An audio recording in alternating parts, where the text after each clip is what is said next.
Olá, pessoal. Tô só escrevendo aqui caso eu não enxergo mais nada. Só um minuto. Caso Donald Trump.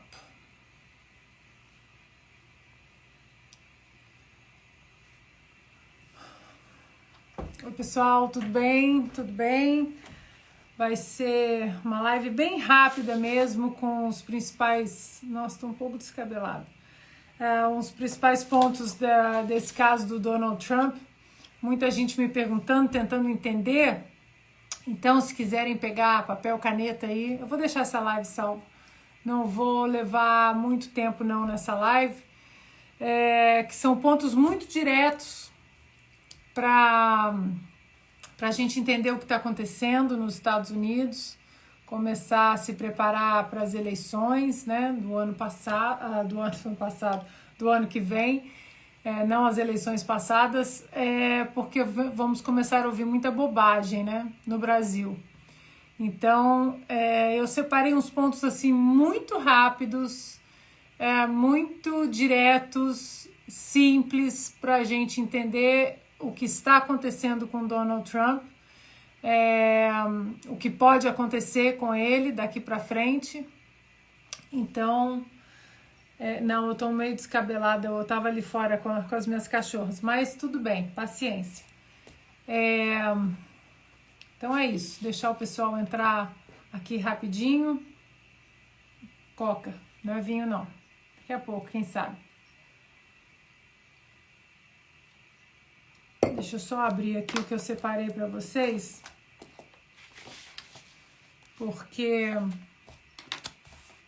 tudo muito rápido.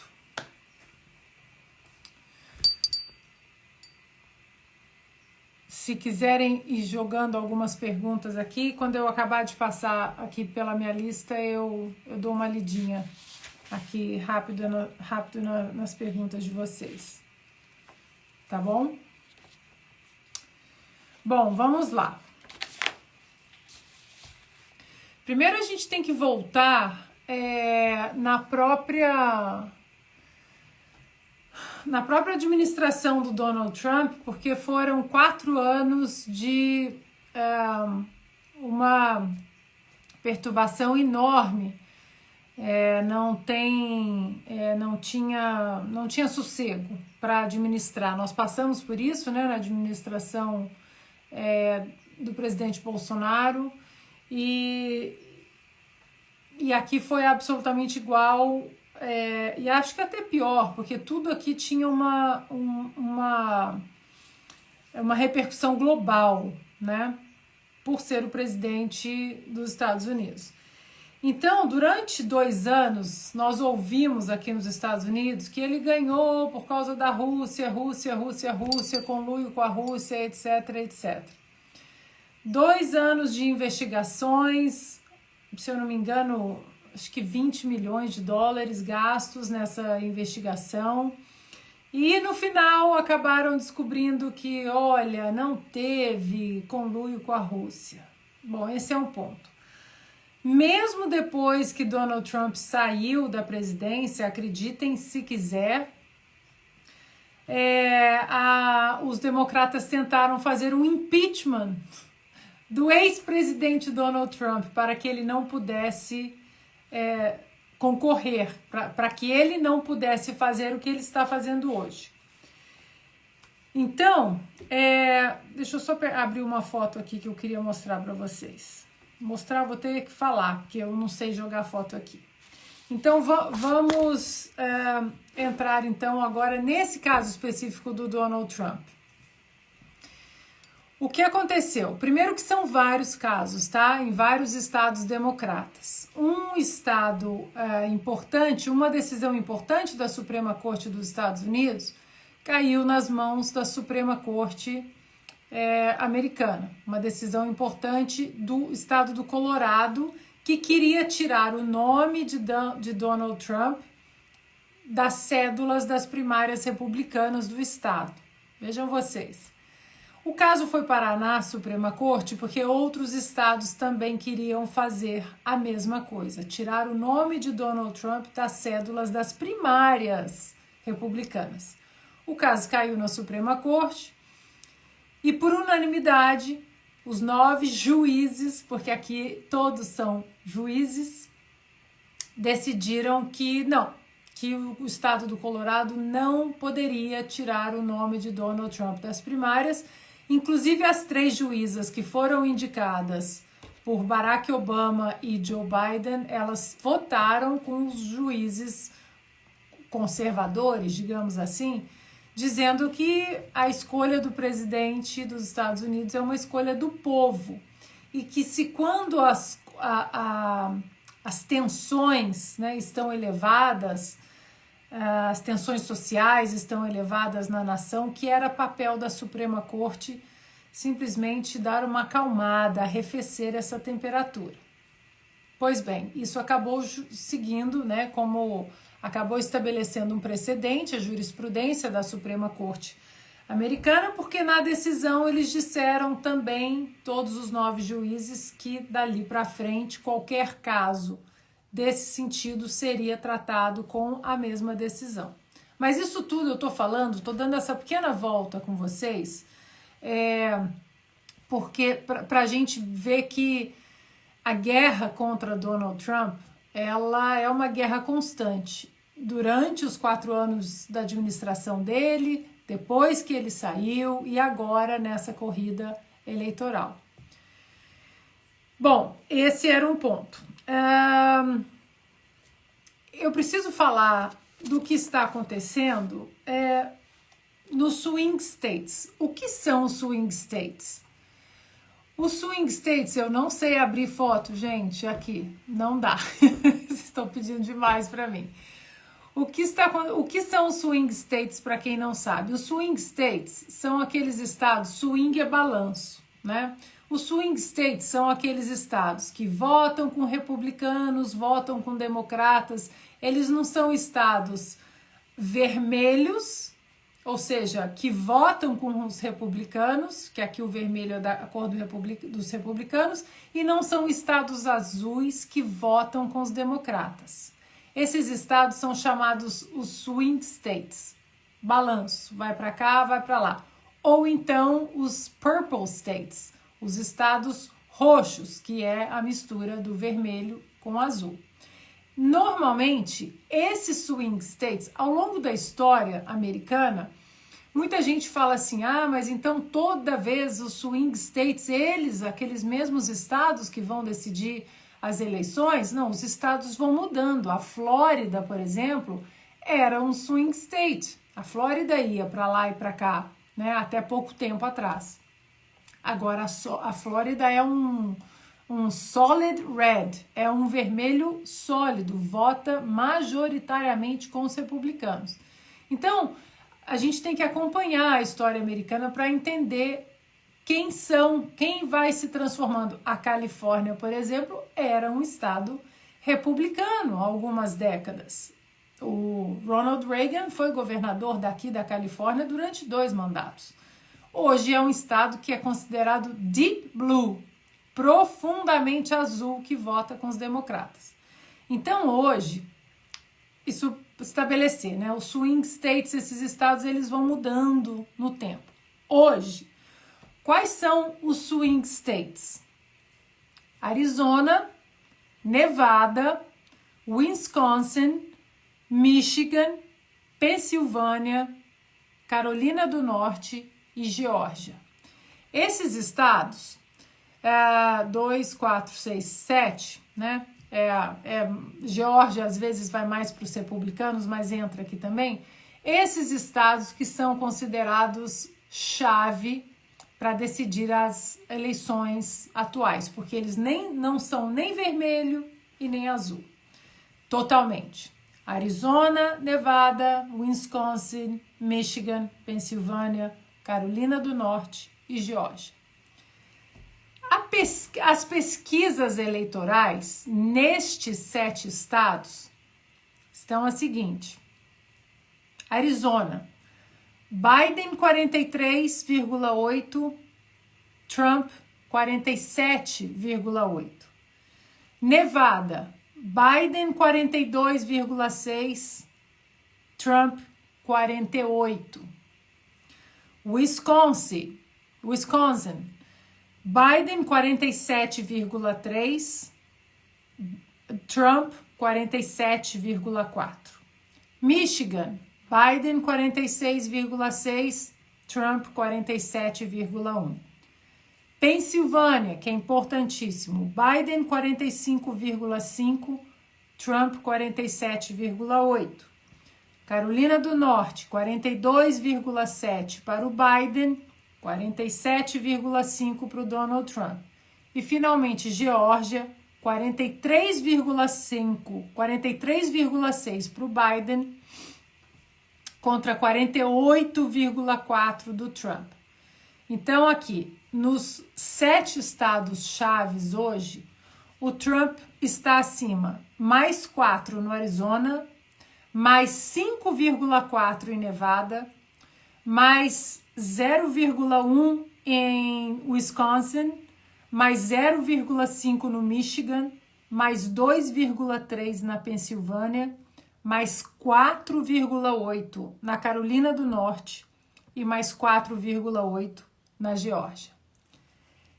Isso aqui, esse é um average, que é do RCP, que é Real Clear Politics. Eles pegam, né, um pool de várias pesquisas e concentram nesse average. Essa pesquisa é de 11 de abril a 21 de maio. Eu estou falando esses números porque esses números, eles estão trazendo um verdadeiro pânico para os democratas. Pânico.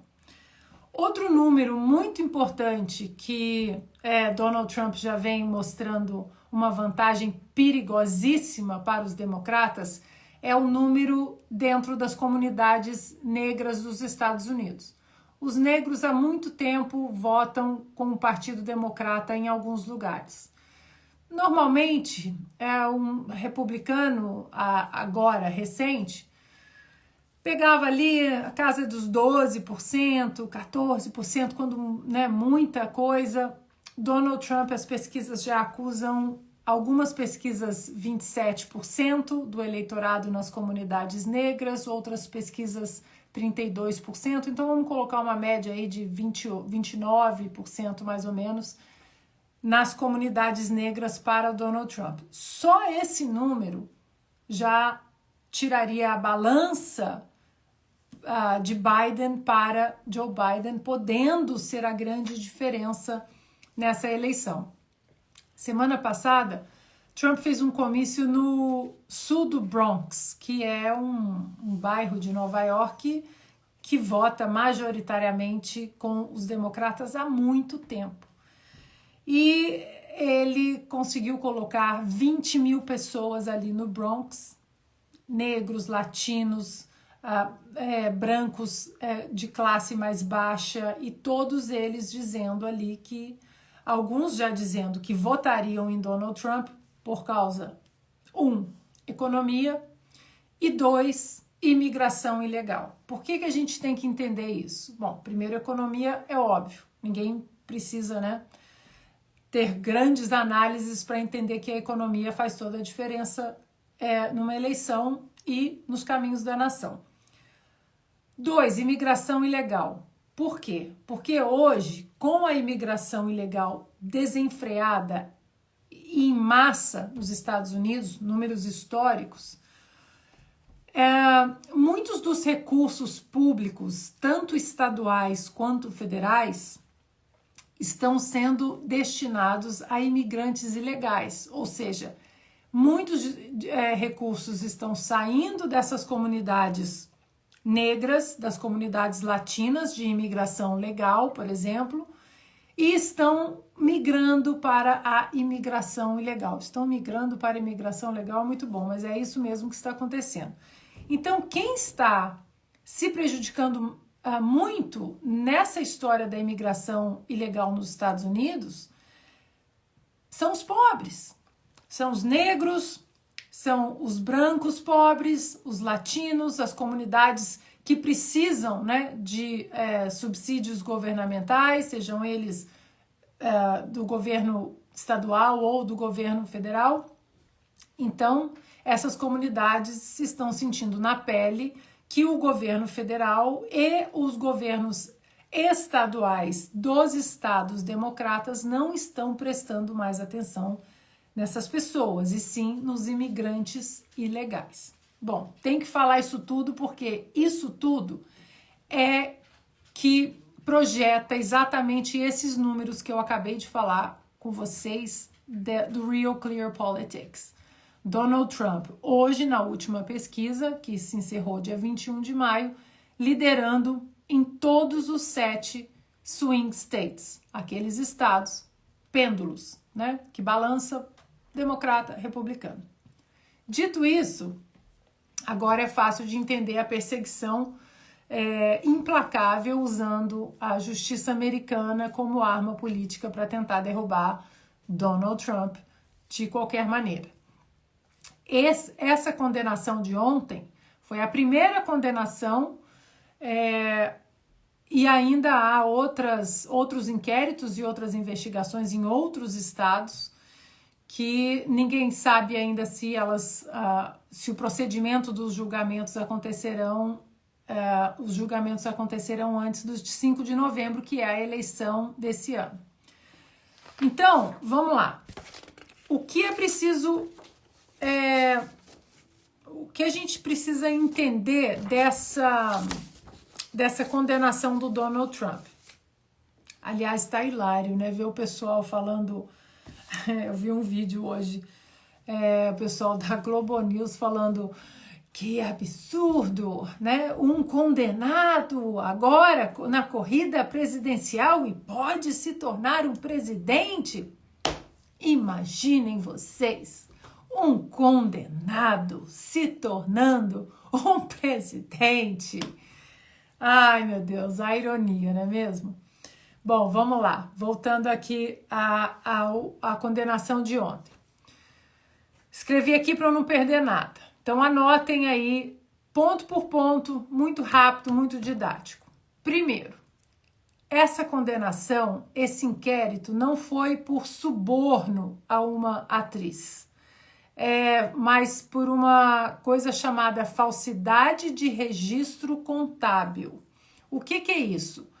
É uma espécie... O que o Donald Trump fez com a Stormy Daniels, né, foi um acordo, foi um NDA, Non-Disclosure Agreement, que é uma espécie de acordo entre 2 partes, 3 partes, entre as partes, para manter alguma coisa sob sigilo.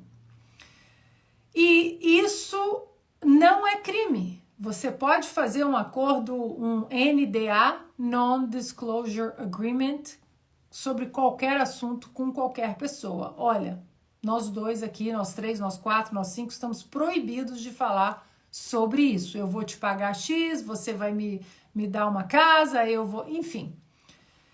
Só que o promotor desse caso classificou isso como uma despesa legal. Quer dizer, o promotor não, perdão. Donald Trump classificou isso como uma despesa legal, porque envolvia advogados, e isso não é legal. O promotor desse caso pegou essa despesa legal e disse que essa despesa legal escondia um dado importante para uma eleição e que isso seria uma interferência na eleição de 2016. Esse é um ponto. O segundo ponto é que ele foi condenado, então, dentro dessa condenação das 34 acusações, ele foi condenado por falsificar registros contábeis. Essa foi a condenação de Donald Trump. Donald Trump e a sua campanha falsificaram esses registros contábeis, colocando como despesa legal. Não deveria ter colocado assim, só que foi. envolvendo, então, um crime que falsificar despesa contábil é um crime, seria, né, um crime. Mas essa disposição, essa acusação não é um crime em Nova York. Não é um crime em Nova York. Esse é outro parêntese que a gente precisa entender. Toda vez que alguém me pergunta, ou que alguém pergunta, como é nos Estados Unidos isso, a resposta é sempre depende do estado, porque aqui o federalismo é levado muito a sério. São 50 mini países dentro de um grande país, que tem uma constituição muito seca, fininha, 27 emendas, e todo o resto os estados que decidem. Então não tem, sempre que a gente olhar absolutamente tudo, como é a lei de bebida, como é a lei de dirigir, como é a lei de coleira no cachorro, como é a lei de crimes contábeis, depende do estado. Sempre tenham isso na cabeça, sempre, sempre. Então isso não é crime no estado de Nova York, não é. O que aconteceu? Um promotor do estado de Nova York, esse sim, Deep Blue, que não é nem blue, é Deep Blue, é profundamente azul, ou seja, vota profundamente, majoritariamente com os democratas. Um promotor de lá, o Alvin Bragg, aqui os promotores são eleitos, ele fez a sua campanha com doações, suportada por doações financeiras de ninguém menos que George Soros, e ele fez a sua campanha em cima dos pilares: eu vou colocar Donald Trump na cadeia. Esse é um ponto. Venceu, foi ser promotor.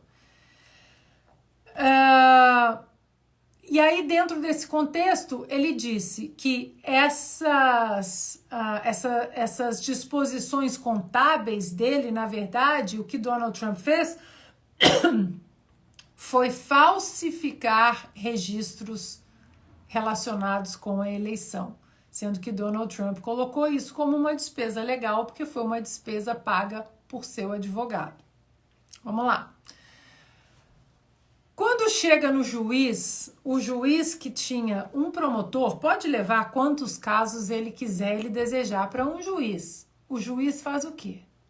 O juiz abre a Constituição, abre as leis do Estado e diz: isso aqui não é comigo, isso aqui é com uma corte federal. Essas alegações desses supostos crimes que você está me trazendo são alegações de crimes federais. Eu não posso ver isso. Mas o juiz de Nova York, o Merchan, ele aceitou as acusações e aceitou o processo com um pequeno detalhe. Esse juiz, ele foi doador da campanha de Joe Biden em 2020. Esse é outro ponto que precisa ser exposto para vocês aí no Brasil, porque ninguém vai falar desses pormenores desse caso. A filha desse juiz, o nome dela é Lauren Merchan.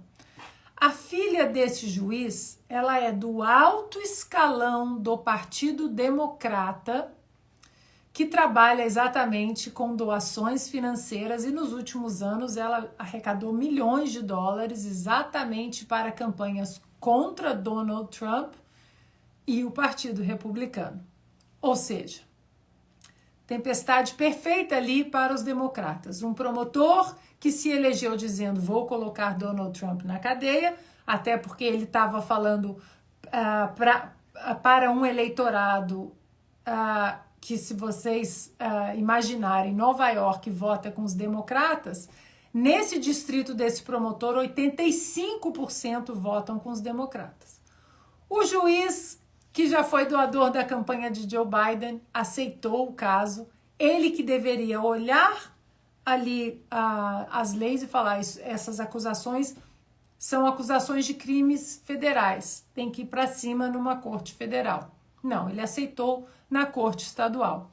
E ele que, papai da Lauren Merchan, que trabalha exatamente no alto escalão do Partido Democrata. As acusações, então, que foram trazidas por esse promotor, foram acusações feitas por um ex-advogado do Donald Trump, que foi preso, que estava na cadeia, fez um acordo, foi preso por outras coisas nada relacionadas com Donald Trump, estava na cadeia, fez um acordo, saiu, mentiu sob juramento, que aqui nos Estados Unidos perjúrio é crime, mentiu, fez outro acordo e acabou embarcando aí nessa narrativa do promotor de Nova York, Alvin Bragg, com 2 Gs no final. Bom, o Trump, o que ele fez? Sabendo que ele não teria a menor chance num distrito que votou 85% com Joe Biden, com um juiz doador da campanha de Joe Biden, pai de uma filha que trabalha no Partido Democrata, ele falou, é claro que o júri vai ser 85% democrata, no mínimo, né? E aí ele pediu que o julgamento fosse transferido para outra corte e não aconteceu. Ficou lá mesmo e aí a condenação veio ontem, como nós vimos. Bom, um detalhe.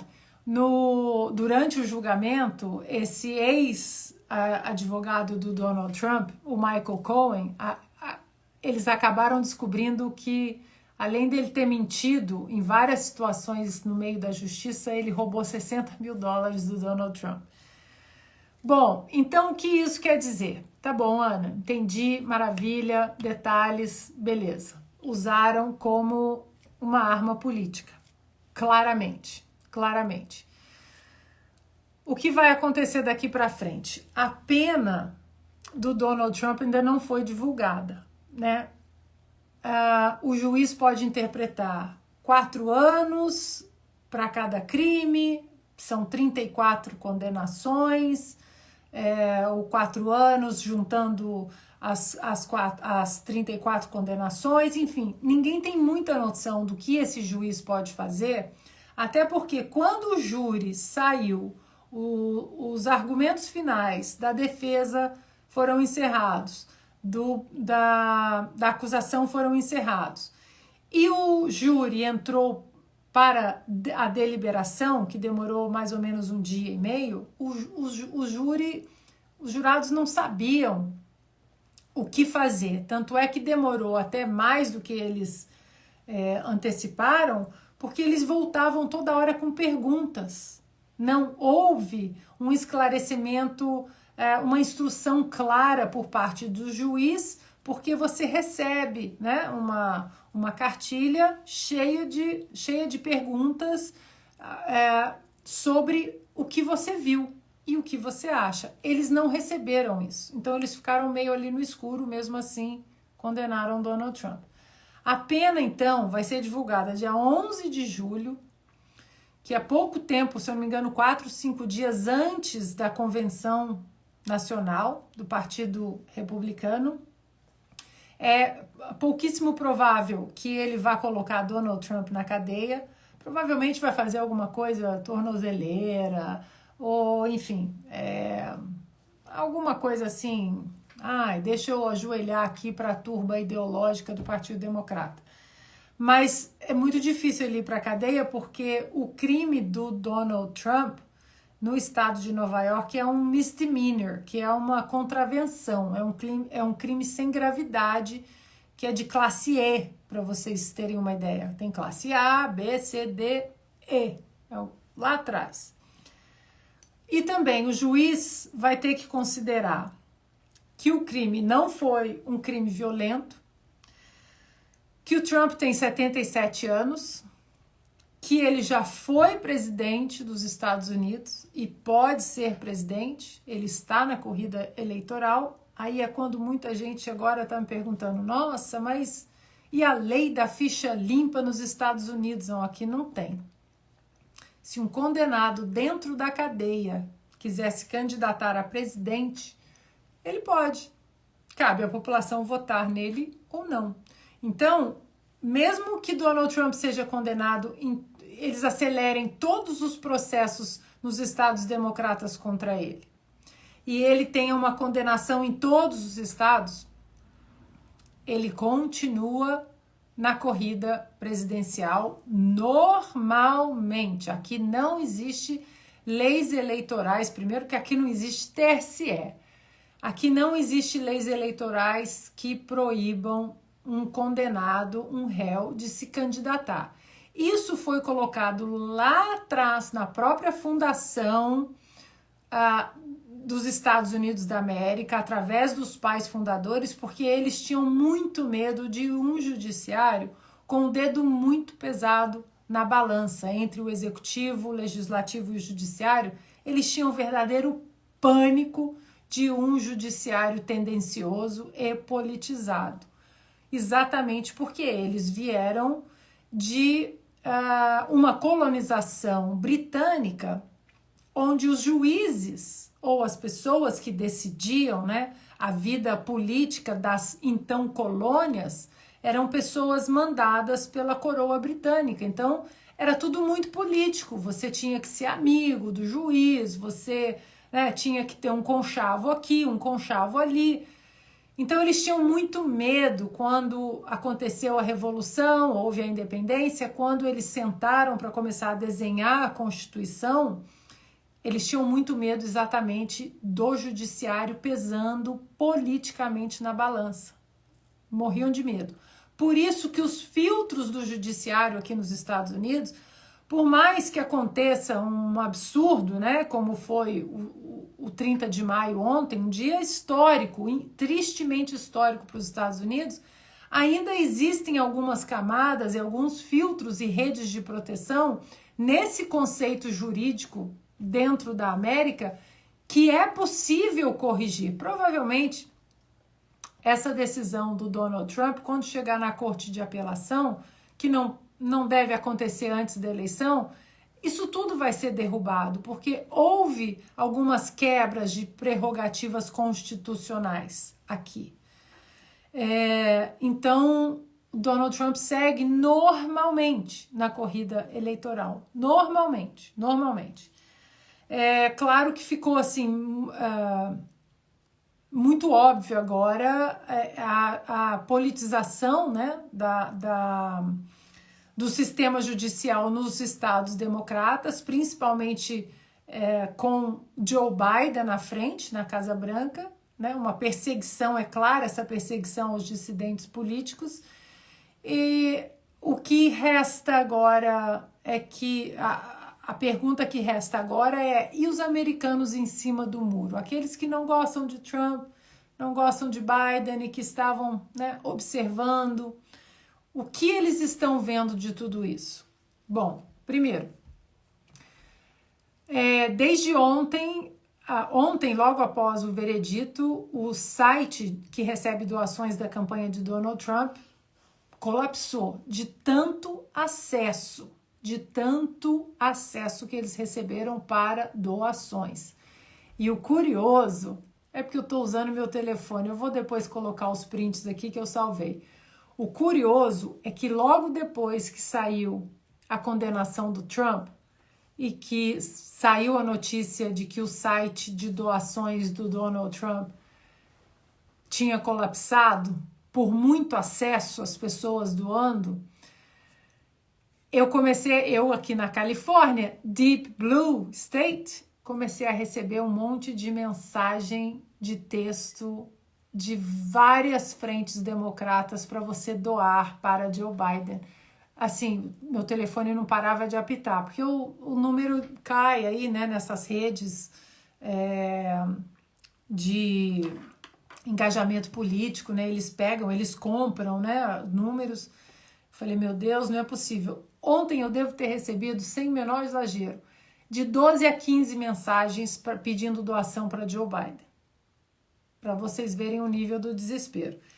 E hoje a campanha de Donald Trump disse que até ontem eles receberam doações tão significativas, significativas não de muito dinheiro, mas de muito volume, muita gente doando, pouco, que chegaram às doações a quase 35 milhões de dólares. Então a questão é, foi um tiro no pé dos democratas? Donald Trump disse, né, ontem, que o real veredito vai ser dado no dia 5 de novembro, que é o dia das eleições presidenciais. No meio disso tudo, ainda houve a completa falta de conexão da elite hollywoodiana, do Beautiful People, né?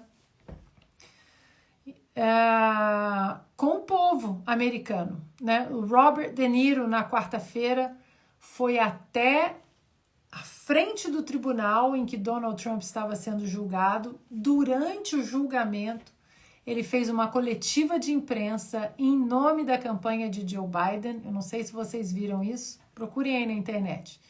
Ele estava rodeado de membros da campanha de Joe Biden, pegou assim uma folha de papel e começou o rompante elitista, né? Vocês não sabem o que vocês estão fazendo.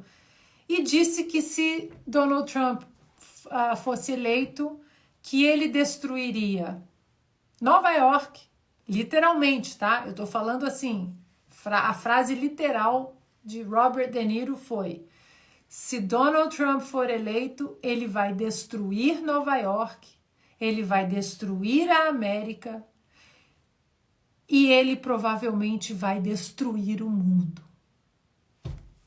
Ele disse isso. Depois ele continuou que se Donald Trump voltasse à Casa Branca, ele nunca mais sairia da Casa Branca, que ele seria um ditador, ele que saiu, né, 4 anos atrás, agora ele não vai sair, que ele seria um ditador e que todas as nossas liberdades estariam comprometidas porque ele ia acabar com tudo. Não foi um discurso escrito nem lido por uma militante de cabelo roxo do PSOL. Foi redigido e lido por Robert De Niro. E aí é aquela história, né, que a gente tanto fala e que eu venho bati muito essa semana no Oeste Sem Filtro. De tanta coisa pra gente olhar no Brasil, pra gente discutir, né, reforma, é isso, é aquilo. Eu acho que no topo da lista está a liberdade de expressão, porque através da liberdade de expressão, das redes sociais, da liberdade de questionar, de peticionar, de debater, essa elite narcisista, hedonista de Hollywood perdeu completamente a relevância. Quem é a Globo hoje? Quem é a Globo News hoje? Hoje, alunos do meu curso, eles me mandam mensagens dizendo assim, o Guga Chakra ou aqueles outros, eles falaram uma bobagem, uma mentira sobre o colégio eleitoral, sobre a Constituição americana. Eles desbancam na mesma hora, isso aqui é mentira. Isso aqui não é verdade. O próprio Flávio Dino, por exemplo, antes da sabatina do Supremo Tribunal Federal, lá no Congresso, lá no Senado, aquele chá das 5, Flávio Dino disse que seria interessante que o STF tivesse voto secreto, como na Suprema Corte Americana, lá o voto é secreto. E ficou por isso mesmo, uma mentira dessa. Mentira! Eu desmenti na hora no Oeste Sem Filtro, desmenti nas minhas redes sociais. Mentira! Não foi nem fora de contexto. Mentira! Flávio Dino mentiu em relação a voto secreto na Suprema Corte. Não existe voto secreto aqui. Não existe. O que não existe são as câmeras. Elas realmente não existem. Mas todas as sessões da Suprema Corte, no final do dia, você tem o áudio de todas as sessões, você tem a transcrição de todas as sessões, e você sabe exatamente como cada juiz votou. Como cada juiz votou. Ponto. Então isso acabou, o monopólio da informação acabou. Não é mais da Globo, da Globo News, da NBC, da ABC, NBC. Hoje está aqui na palma da nossa mão. Nós podemos checar. Uma coisa que eu tenha falado aqui, ficou a pulga aí atrás da sua orelha, checa na mesma hora, deixa eu checar isso aqui, na mesma hora, se aquilo que a Ana disse é correto. E é assim que tem que ser. Então, isso tudo é para mostrar que se nós não defendermos a liberdade de expressão antes de qualquer coisa, não tem eleição que pare em pé, não tem reforma, não tem nada. É uma enganação atrás da outra. Então, o poder de nós estarmos conversando aqui, por exemplo, é o poder das redes sociais. De eu poder passar para vocês o que acontece aqui e que nós ouvimos durante quanto tempo? Aqueles correspondentes da Globo News falando bobagem, atrás de bobagem, falando mentiras sobre o colégio eleitoral, sobre as eleições, sobre a Suprema Corte Americana. Hoje a gente consegue desmentir tudo ali ao vivo.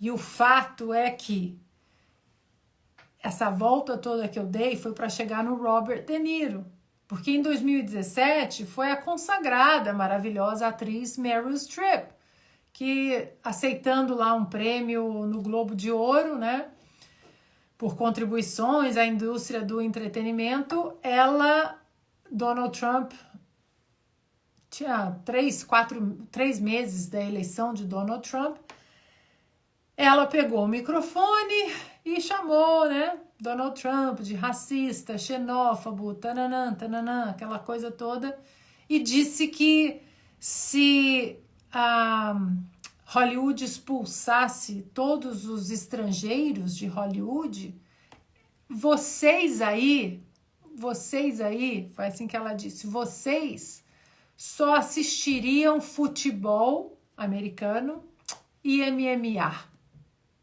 Ou seja, eles se dão uma importância muito grande, eles se colocam num pedestal muito elevado que hoje só existe na cabeça deles, eles não têm relevância nenhuma mais. Porque hoje o povo diz, eu quero votar em A. E se daqui a pouco eu me arrepender de votar no A, na próxima eleição eu voto no B. E eles odeiam isso. Você tem que votar no candidato que eles querem, porque o governo maior, inchado, onipotente, onipresente, no sofazinho com a elite de Hollywood, eles sabem o que é melhor para você. Não é você que sabe o que é melhor para você. Eles sabem. E é assim que eles se sentem. Eles se sentem assim. Você não sabe votar. Você não sabe discutir política. Você não sabe discutir economia. Eu sei.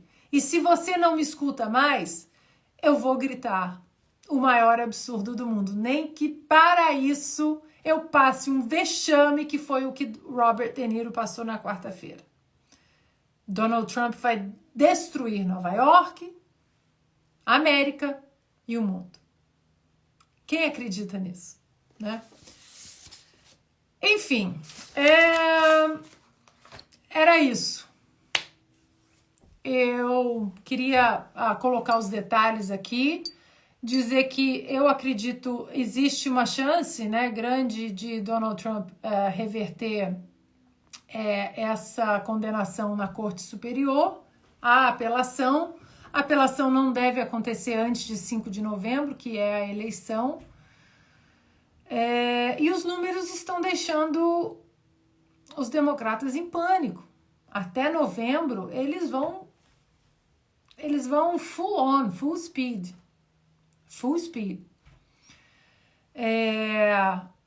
a gente vai ouvir as maiores barbaridades, nazista, fascista, eletricista, taxista, aquilo tudo que a gente já ouviu anabolizado. E se preparem que a Globo News, a CNN do Brasil, como é a CNN daqui, vão amplificar e distorcer tudo,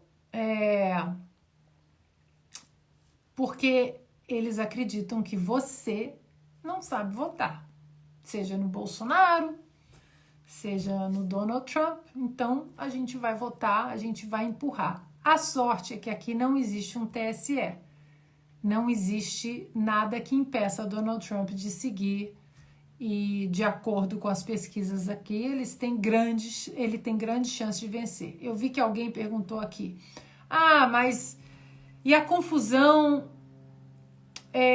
de uma eleição obscura em 2020? Realmente, eleição obscura, estranhíssima. 2020, no entanto, estávamos ali no meio da pandemia. Houve exceções em alguns estados para que o voto pelo correio ele fosse alargado, ele fosse expandido. E isso deu margem para que muita coisa possa ter acontecido. Mas de 2020 até aqui, vários estados já passaram legislações para a lisura da situação eleitoral de cada estado. É aquilo que eu estava falando no começo da live, o tal do federalismo. Os estados já falaram, a gente não vai esperar o Congresso definir o que vai ser, o que não vai. Cada estado já falou, não, aqui não pode cédula pelo correio até o dia tal, não, aqui não pode urna eletrônica, não, aqui só pode urna eletrônica. Lembre-se que são 50 eleições dentro de um país. São 50 mini países dentro de um país. Estados Unidos da América. América é o país e os estados dentro da América. Então, muita coisa já aconteceu. E agora, talvez os republicanos aprenderam, né, a lição e estejam mais ligados. E aí é isso, né? Deixa eu ver se tem alguma pergunta aqui, porque que eu não tenha respondido. Mostra suas cachorras antes de começar. Elas estão aqui no meu pé. Tudo que aqui as perguntas parece que eu já respondi. Bom, eu acho que é isso, pessoal. Vocês entenderam? Eu queria dar muito esses detalhes aqui para vocês, porque nada disso é mostrado, né, no Brasil. Esses detalhes. E qual a importância? Estados Unidos é importante porque tudo que acontece aqui, a nossa esquerda aí no Brasil, as porcarias da esquerda eles copiam. As coisas boas não, né? Mas as porcarias eles copiam. E aí ainda tem uma questão, né? Que eu vi que alguém acabou de perguntar aqui, se a Michelle Obama pode entrar no lugar do Biden. Um grande ponto de interrogação. Agora, dia 27 de junho, marquem aí, tem um debate entre Donald Trump e Joe Biden. E esse debate acontece antes das convenções dos dois partidos. Dependendo da performance de Joe Biden, que a gente sabe como tem grandes chances de ser, não sei, tem analista aqui que fala, pode ser que ele seja jogado debaixo do ônibus e outro nome apareça na convenção democrata. Então, a próxima data que a gente tem que prestar atenção é 27 de junho. Esse debate, então, entre Donald Trump e Joe Biden. E, bom, vou seguir aqui com vocês, né? Agora as coisas vão intensificando cada vez mais. Vou colocar muito conteúdo também lá no meu canal do YouTube. Eu tô levantando, porque aqui às vezes a live demora a carregar, às vezes você quer acelerar um pouquinho mais. Então, tudo que acontece aqui agora sobre eleições americanas, eu vou colocar mais conteúdo ainda no YouTube. É só procurar Ana Paula Henkel, vocês vão ver que já tá cheio de cortes meus do Oeste Sem Filtro.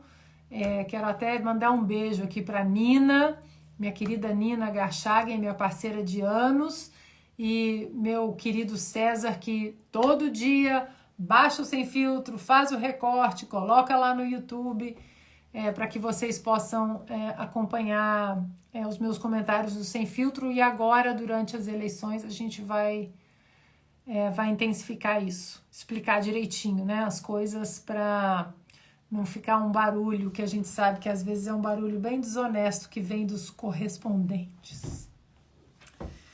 É isso, pessoal. Mais alguma pergunta? Deixa eu ver aqui. É isso. Acho que eu já respondi bastante. Falei bastante. Obrigada, pessoal. Então, pela companhia de vocês aqui. Espero que eu tenha esclarecido. E muito obrigada a todos vocês pela participação no Oeste Sem Filtro, aqui no meu Instagram.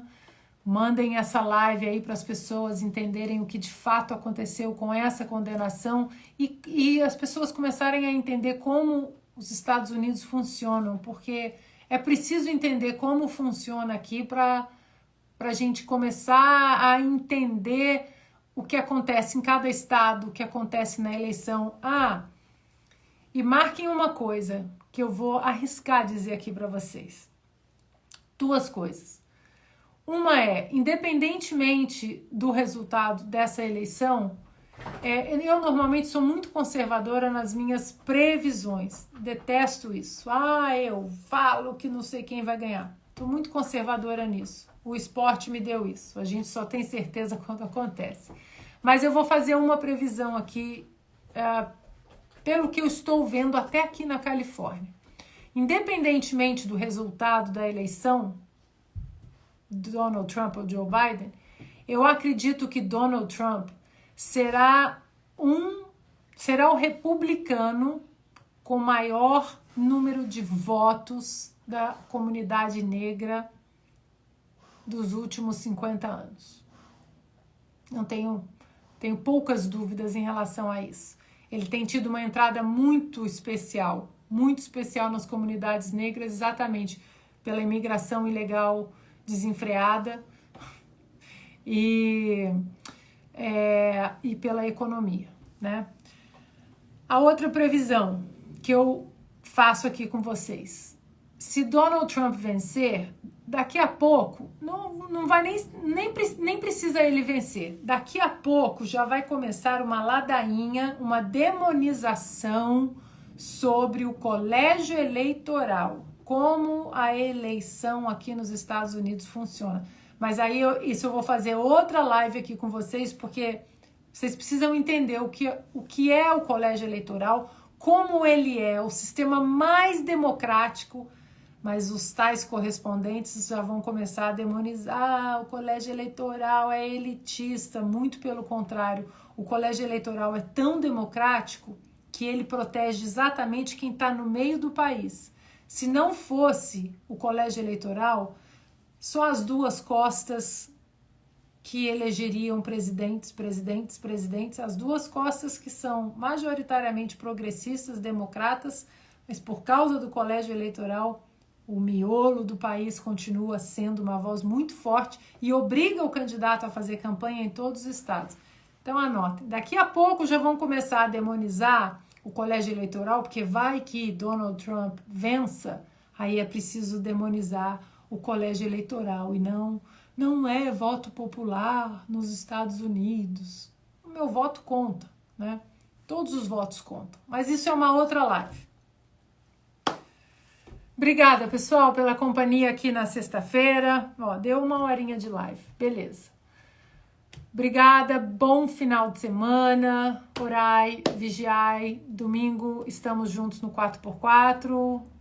Lacombe, Constantino e eu. E estamos tentando o deputado Luiz Felipe de Orleans e Bragança para conversarmos sobre Estados Unidos e sobre essa semana de derrotas histórica, né, para o desgoverno do Lula. Bom descanso, pessoal. Um beijo para todos vocês e a gente vai se falando aqui nos stories, tá bom? Eu vou abrir uma caixinha então, se vocês quiserem alguma pergunta complementar sobre tudo isso que não ficou claro, eu respondo lá. Vou colocar essa live também lá no YouTube para vocês poderem assistir numa velocidade mais rápida. Tchau, pessoal. Um beijo, bom descanso.